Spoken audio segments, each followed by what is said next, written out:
Okay, it's your boy. I'm back. Y'all see me. Y'all see the book. Y'all know what time it is. So listen. Now, Mashana now told me Hebrews 11 and 1. Let me repeat this so y'all hear me. Hebrews 11 and 1. It says, faith is the substance of things hoped for, the evidence of things not seen. But then Mashana now took me to another verse. I can't tell y'all where this one at, but I know it's in the Bible. It's in Romans. He said, He who quickeneth the dead call things as not as though they were. So I was just on the phone with my daughter, you know, the baby, the oldest one. So, and she was saying how somebody was talking to someone else, and it made me realize, when the Bible says you speak things into existence, you call things as not as though they were, when you talk bad or down about people to them, you're bringing that into existence. You're putting this in their mind. You're putting this in their heart. You're putting this in their presence. You don't do that to someone, because if their faith is for them to go forward and to believe in what they believe in, who gives you the right to downgrade them, or who gives you the right to ridicule them? I mean, let's sit back and realistically think about this for a minute, because it put me on a whole nother tangent versus what God was showing me to right now. He's like, well, think about that. He said, I call you leader, I call you promised, I call you blessed, I call you encouraged, I call you strong. He said, I call you the righteous, I call you the son of the Most High. These are the things that God refers to us as. So if he looks at us like that, who gives us the right to talk bad about somebody else? Because the thing is, they may see that, but then my own personal opinion, just me. When they want to degrade and talk down on you because the things that you're doing, they didn't do, or they couldn't do, or they haven't even attempted to do. Now let's let that rest for a minute, let that sink in. You ever be around somebody? I'm just want y'all to get this clear so we on the same page. You ever been around somebody that no matter whatever they say, it always has a negative connotation to it? No matter how you encourage them, how you lift them up, how many times you can find a positivity in something, or you can see past the blight in things, they still have to find someone negative, derogatory. Because it made me realize at this moment when I was talking to her that someone has been speaking to them like that on a perpetual basis. You got to realize, and this is a true statement, like the Bible said, good company corrupts good character. Bad company corrupts good character. That's in Corinthians. I can't say exactly where, but I know it's in Corinthians.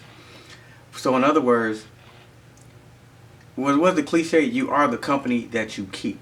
So the people that you hang around with, the people that you allow in your life, the people that are supposedly your friends, a lot of them are really just associates. Some of them ain't even but just acquaintances, but their temperaments, their attitudes, and their persona can mess around and be disposed to you in such a fashion where you start to cleave to these things, where you start to act in similar fashions, in similar forms.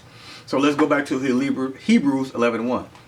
It says, faith is the substance of things hoped for, the evidence of things not seen. So now let's take this verse. We're going to think about everything we just talked about how people be negative and derogatory, how they try to speak down upon you and make you feel like you're not worthy.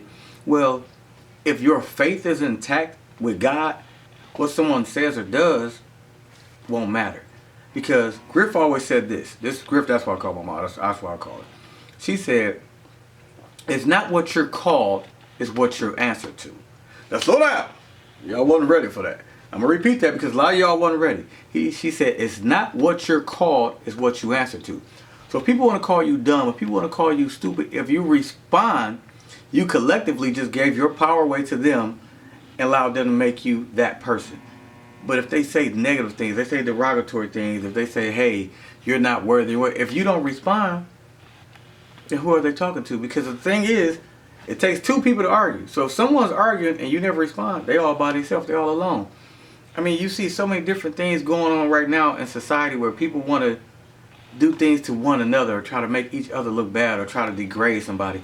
It's not about that. Listen, my thing is, for me personally, people said I wasn't going to make it. People thought I wasn't going to do this, do that. I've been through the mud and rain. I've been homeless twice, you know what I mean? I've been to prison twice. The thing is, I'm where I'm at because of my faith. Because the things that I hope for. He said the substance of things hoped for, the evidence of things not seen. See, in the Bible, the word hope means confident expectation. See, I can't expect nothing from nobody, but I expect things from God. And I'm confident that he's going to do it.